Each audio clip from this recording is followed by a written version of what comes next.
Have you not listened to episode 66? It was just released last Saturday, and it's the hugest, mostest, biggest, well, those aren't words, but what the hell?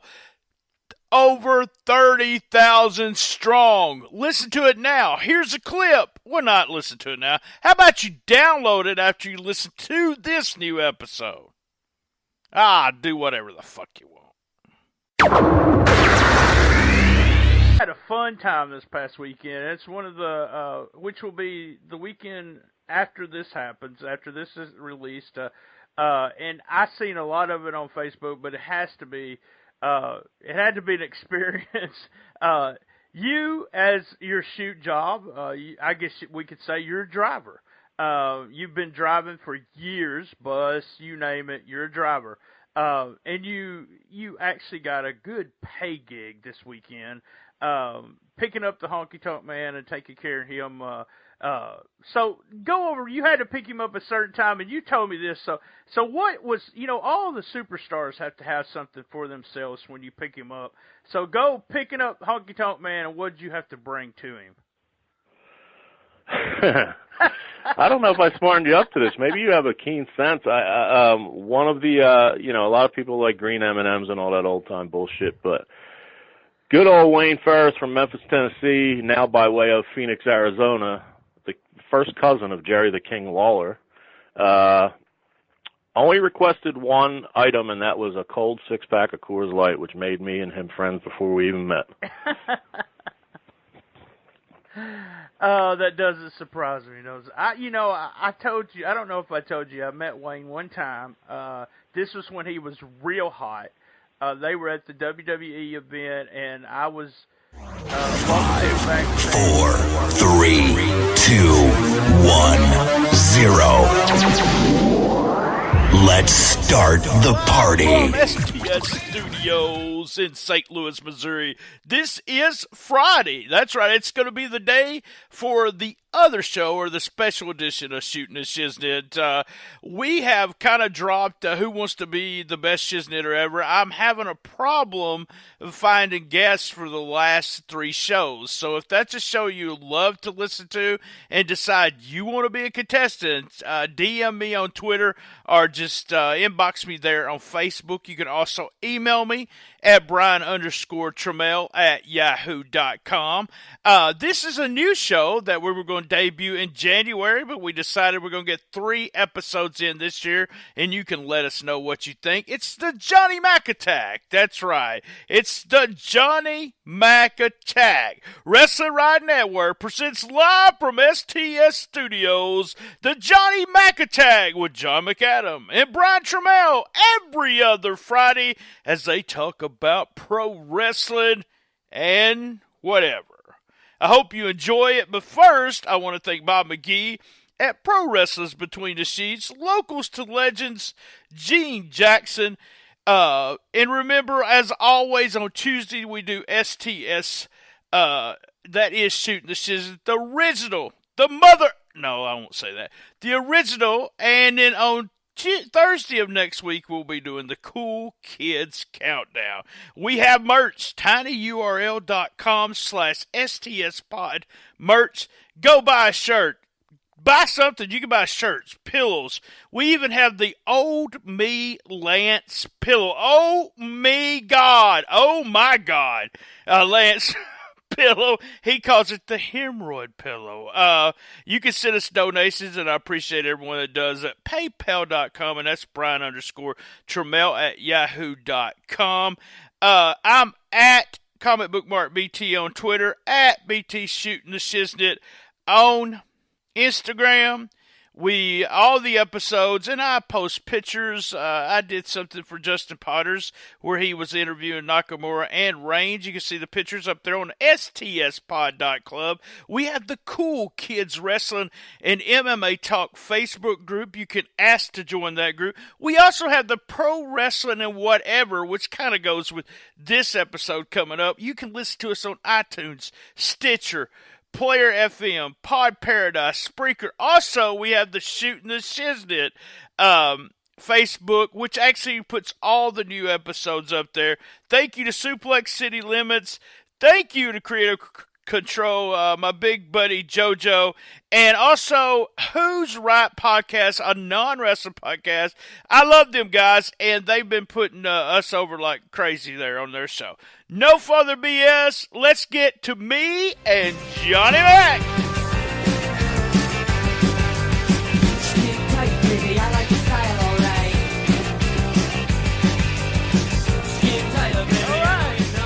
I have on the line. Hey, we just did all the promotion we could do, and I got my old buddy Johnny Mac on the line for the Johnny Mac Attack every other Friday here on the Wrestling Riot Network. How's it going, John?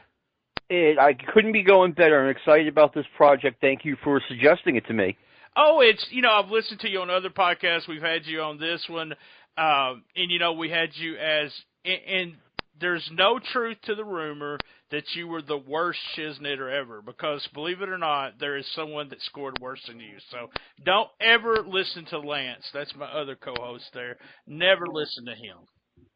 I always thought it was, someone pointed out, I think it was yesterday, the irony that I was absolutely, I couldn't imagine anyone being worse on that show than I was, and yet I am replacing that show, or I am part of the show that's replacing the quiz show. Yeah, I explained that, before we came on here, but I'm just having some problems, but we already have the championship lined up because no one could get as many wins as Matthew and TGB, so we'll be going back to that for the championship in December. New show starting in April 2018.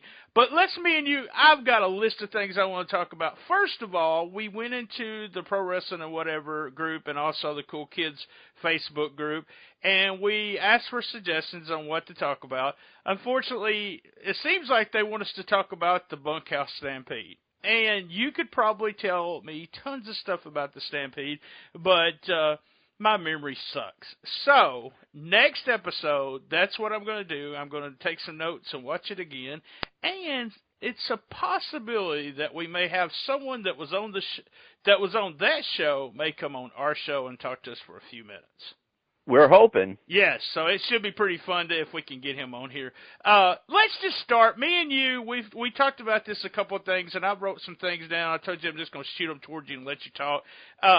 Let's talk about, pretty much our first meet was at a convention, and tell me how we started that. How did you learn about the convention?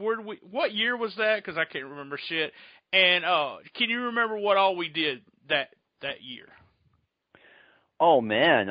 Yeah, I totally remember it. It was Columbus Day weekend of 1988, so next year it's going to be 30 years since we did all that. And let me see. I remember we got in. I got in on a Friday, and I was really early. I remember telling our buddy Randy Smith, I'm like, Randy, let me get some sleep. I'm at the hotel for 15 minutes. He's knocking on my door. But anyway, let me see. Friday, we just had a get-together. We hung out a little bit, got to know each other.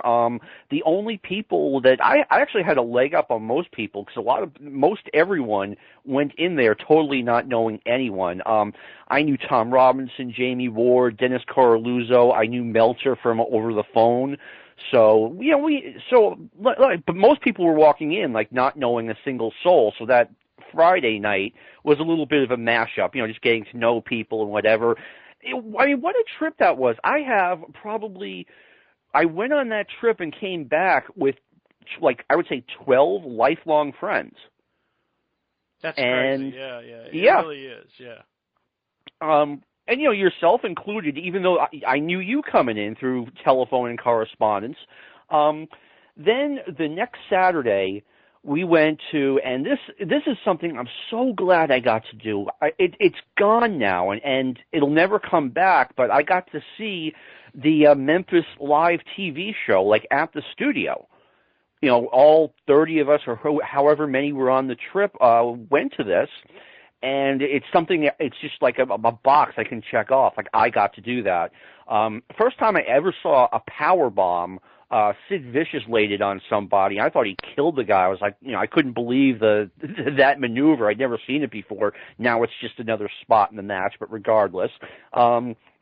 Went to I went to lunch right after that with another guy who became a lifelong friend, J.D. McKay, and his wife at the time, Myrna, who was super sweet.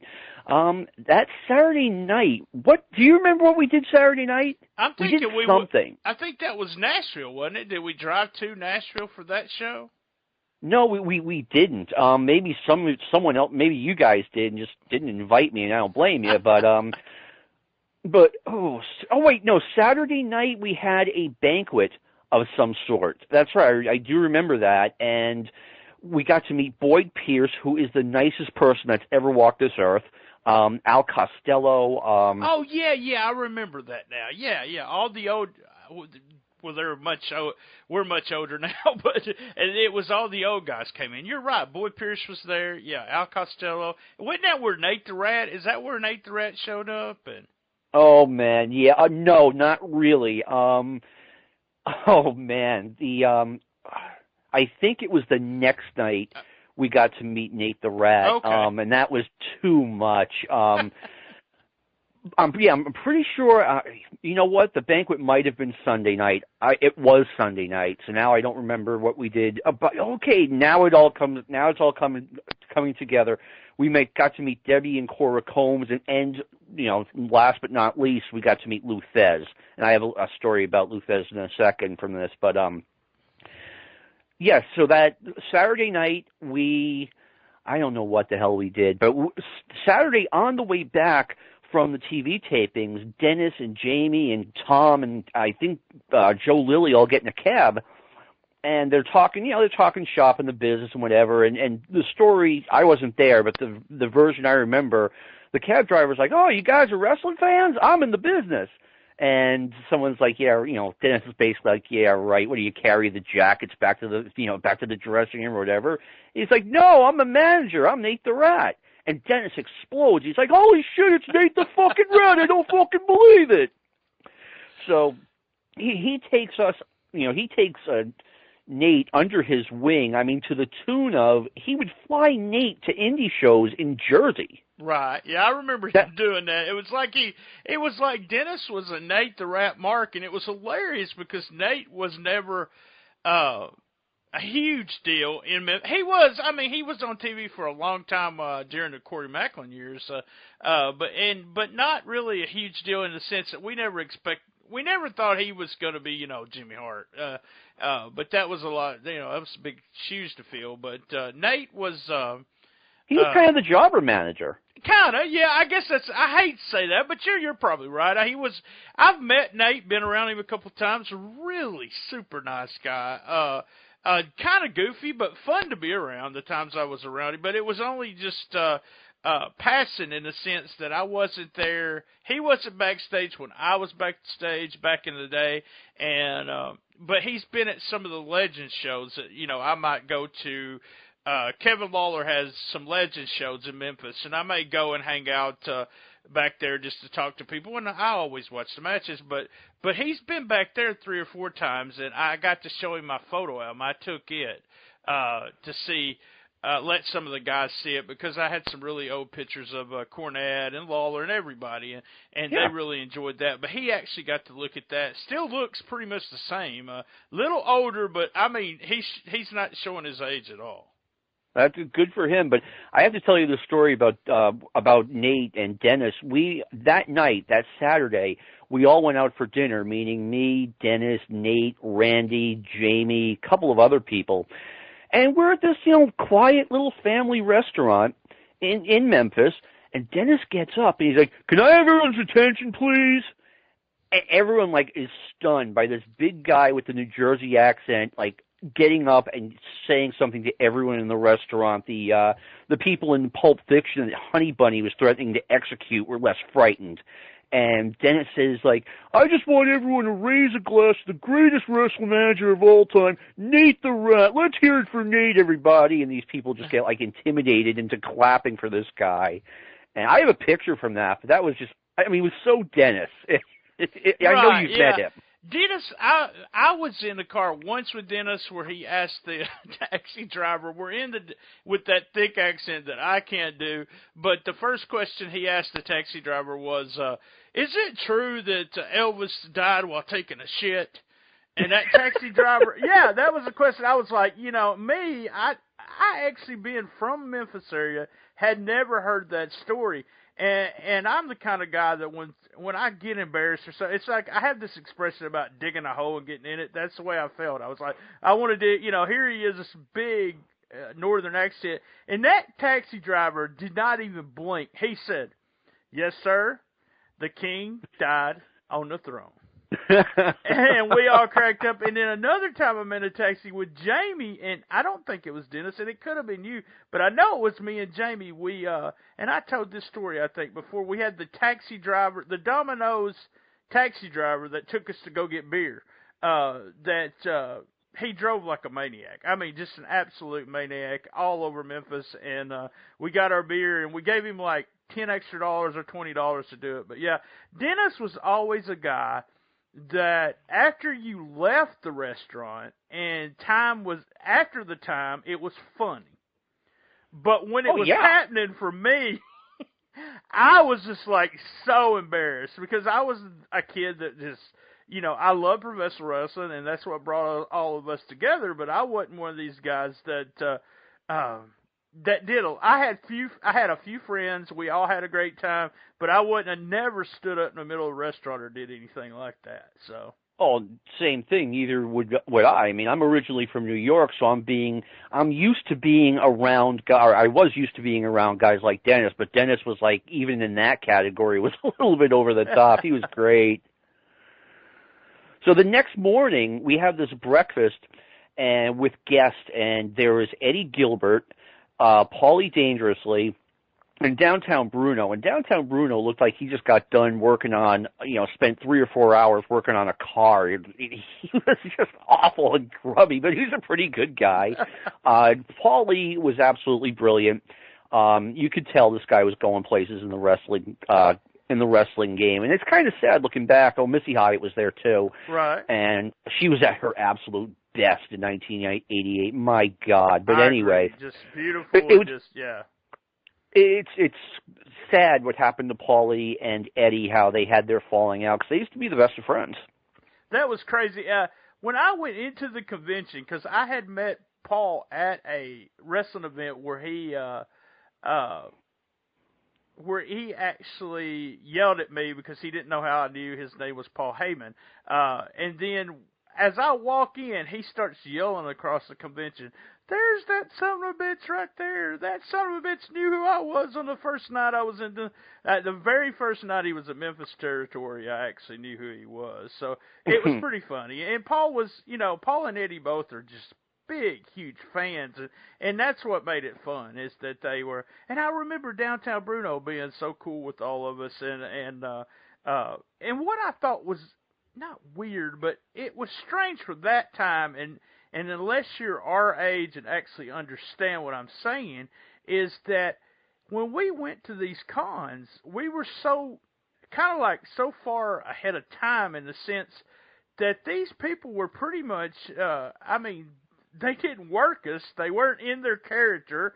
They were, friendly. They were just acting like regular people, which was, and, they would tell you pretty much. I remember Jeff Jarrett and Billy Travis asking us about a match between them and Tanaka and Pat Tanaka, Paul Diamond, and asking us how good the match was, how many stars, how could they make it better. And now this is way before the time when everyone does that now, but we actually kidded around with them and told them, give us some blood, and we'll give it 5 stars. And Billy Travis juiced that night like crazy. I mean, just like crazy. So, that was when smart fans, there were very few of us there, out there, and it, like you said, friends that we've had forever, and it's just because of wrestling. So, what's your Lou Thesz story? Come on, I don't think I've heard this one. This was like a magic trick. Lou was up there, and he was taking questions,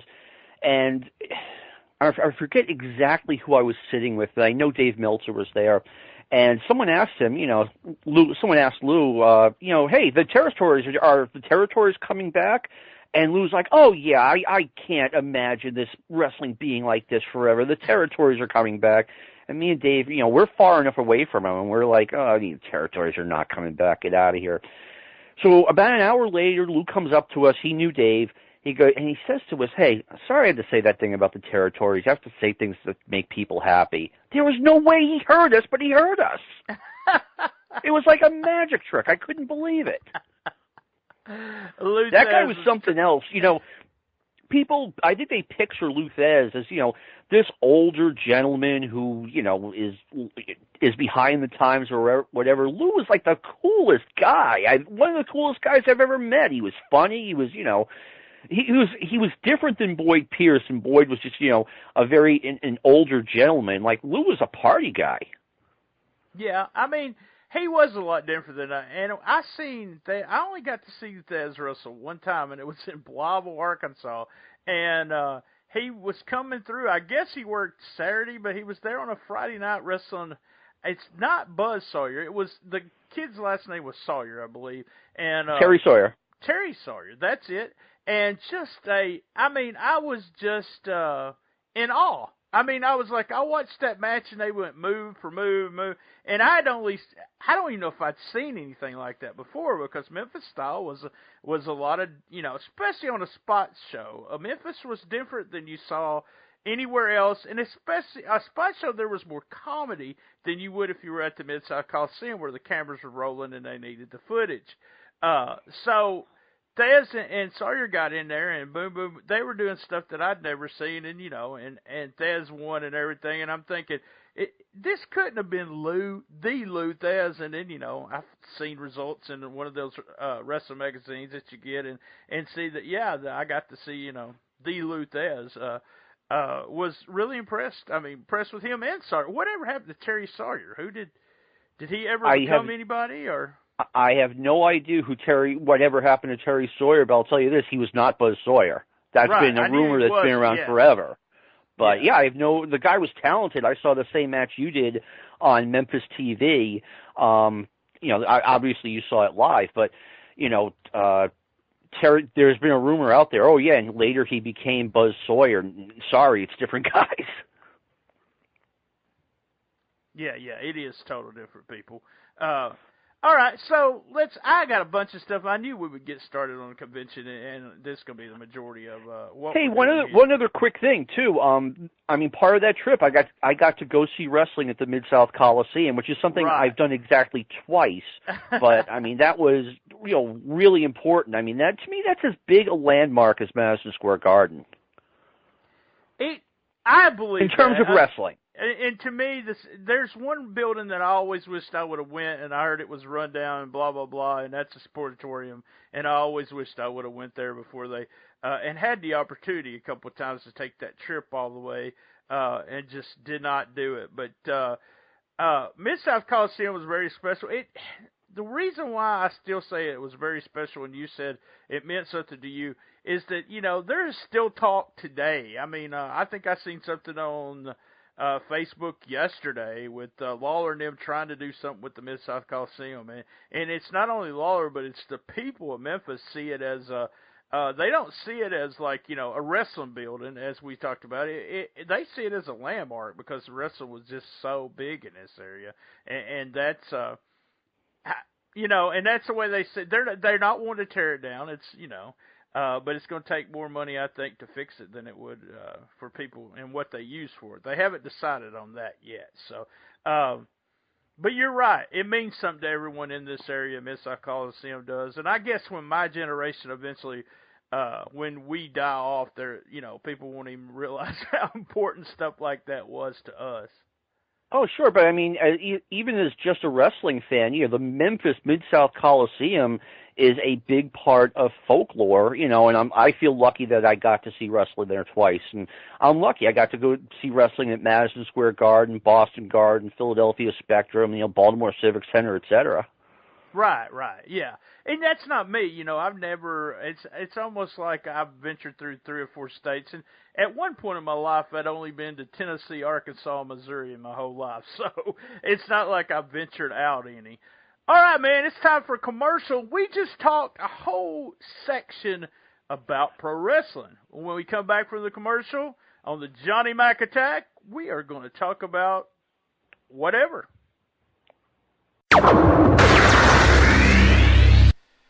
Hey guys and gals, I hope you're enjoying this week's special edition of Shootin The Shiznit. And remember though, on Tuesdays before 2 o'clock, you will get the original Shootin The Shiznit, where I sit across the table from someone either I've known for years or I want to get to know. So remember, before 2 o'clock, every Tuesday, Shootin The Shiznit, live from St. Louis, Missouri, STS Studios.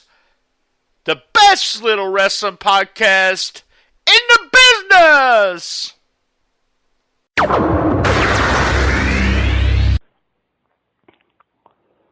All right, John, we're back. Hey, I've got a few things, and it's stuff that's happening. Number one, we got a new world champion in the Astros. I'm not a big baseball fan. Well, what about yourself? I've grown up a big baseball fan, and it was. I know you're not a big fan of it, but I mean I love the sport. I used to be, but and go ahead because people used to ask me how long you been a Cardinals fan, and I would say as long as I could remember. But because my dad would listen to the games, and I would be sitting at his feet with the radio on, and we were listening to the game. God, if he did this today, they would, take me away from him. But he'd drink a beer and give me like a sip of beer while we're listening to the ball game. But I actually got a photo of that. We'll have to show that sometime. But yeah, what about the Astros? It seemed to be a very exciting World Series, and it seems to be on first time, and on everyone, especially sports guys. And so, what was your thoughts on it? Well, I mean, they came into baseball as the Houston Colt 45s in 1962, and they had yet to win a World Series, so they were definitely due. It is a good, exciting young team. That was one of the best World Series I've ever seen. I mean, definitely top 5. I mean, last night's game, Game 7, wasn't particularly great, but the first 6 games, like all 6 of them, were nail biters. And I mean, and I am a Boston guy. One of the rules out here is you are not allowed to cheer for New York or Los Angeles teams. It's a rule. You can't do it. Right. So I was cheering hard for the Astros, and they came through in 7. So I'm a happy guy. Well, good deal. There was a couple of things in that. One related to some of the stuff that because I'm a big fan of one of the teams, and you're a big fan of the other team, so I thought we'd throw it sports related here. And let me we're probably going to totally disagree on this first one. Ezekiel Elliott suspended for 6 games, and so what are throw out your thoughts right now on that as you heard the suspension happened. Well, back in 2007, they had an ongoing problem with a guy named Pac-Man Jones, and the NFLPA very stupidly handed over an edict where the commissioner could literally do anything he wanted when it came to player discipline for any reason. It also states that it has to be fair and consistent. I don't think Goodell has been fair and consistent, especially in the Ezekiel Elliott case. But the courts disagree with me, and barring an emergency injunction, which they're going to look at tomorrow, he is going to be suspended for 6 games. I mean, the NFL has withheld evidence from Zeke Elliott's legal team. So I'm pretty disgusted by the whole thing. Roger Goodell, I think, is the worst person in sports history. I will go as far as to say that. And, I think it's a shame that the NFLPA gave that up. I kind of saw it coming when they did it 10 years ago that this could spin out of control. And hopefully, when the next collective bargaining comes around, which I believe is before the 2020 season, the players are able to do something about that. There should be a fair arbitration process where a neutral party gets to hear the case and decide on it. I agree, and the thing about it is here's something I want to ask now. He was not convicted of anything in the courts, right? No. So that's the part I don't. Now we kind of, because we've had this discussion before, and Cool Kids, we kind of waver different ways when it comes to the way we think people should be treated about when they get accused of something. When they get accused of something in the media, and all of a sudden without any proof or anything, and I don't want this to be political, but this is sports, so this is a great topic here. When they get accused of something, then they're released to their job. Or Drew Lawler, for instance, we'll go back to wrestle a little bit. Him and his girlfriend had a fight, which she actually was hitting him, and WWE released him. I said, well, it's in his contract. They should release him until it gets settled, and you totally disagreed on that. Is this one of them situations where, which it's not grown to be, because it's been proven, there's no proof that he did anything in the court of law. So why do you suspend a guy? I honestly have no idea. This is the kind of thing where, I mean, we're about the same age. I remember when the NFL or Major League Baseball, NBA, if a player got in trouble off the court, they completely stayed out of it, and everything was fine. And over the past, I'd say, 20 years, as soon as a player is accused of something, now, especially colleges, they will take him off the field until everything is settled, which I think is terribly unfair. Me too. I mean, there's this, to me, I see it to a certain extent, but with so much that's been done on this case, and there's no proof that it's anything's happened. There's something had to happen. I do believe that, but it's not proven. So, all right. So one of my last subs, we may have time for another, is one of your favorite teams. You're right. You're a Tennessee Vol fan, right? Yes. So you know what I'm fixing to ask. We let a player play with a concussion. They what's did. Your thought? Well, the thing is, it's supposed to. The coaching staff has caught hell over this, and it's not even up to the coaching staff whether or not the player plays, which I think is exactly the way they do it. They have a training staff who is 100% in control of whether or not the player plays. So, as much as I'll get into this in a minute, as much as I've had it with Butch Jones. I don't think this one, is sitting in his lap. He's got nothing to do with it. But, anytime I would do a podcast like this, I would end it by saying "Go Vols." I'm not even going to say that because I'm so disgusted with that. With the program, I mean, it's obvious that Butch should have been fired a month ago. They haven't won. They've won three games, two of which I think were against Southern Illinois and UMass, and he should have been gone a long time ago. Yeah, I mean, the thing about it is, with so much going on with concussions, and we're learning every day about concussions. This is with pro wrestling, with all sports. There's even been outcry of let's quit playing football, children playing football. I mean, I've heard that from some people. After you see studies of some stuff that will be happening to the brain, kind of thing. But this is something, and I'm not saying it's right. But this is something that 10 years ago, I know 15 years ago, this happened all the time with no repercussion. Nobody talked about it. No one bitched about it. And it happened in wrestling, too. How many times do guys get concussions and just went on and worked? But at this point, a team cannot, and is there anything that they can be done to NCAA could suspend them for this, or is there anything like that could happen because of playing a player?